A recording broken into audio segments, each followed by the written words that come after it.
Yung panibagong araw at panibagong pag-asa na naman sa ating lahat. Ako si JB, another day off, another session na naman. So for today's video, ayan, cover up ang ating project for today.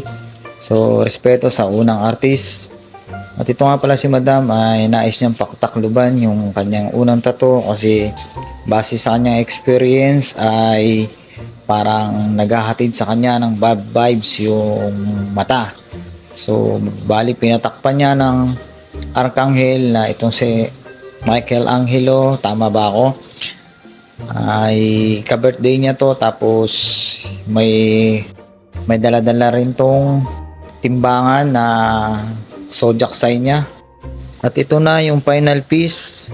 At doon sa mga nagpaplanong magpatato, pag-isipan nyo mabuti, think before you ink.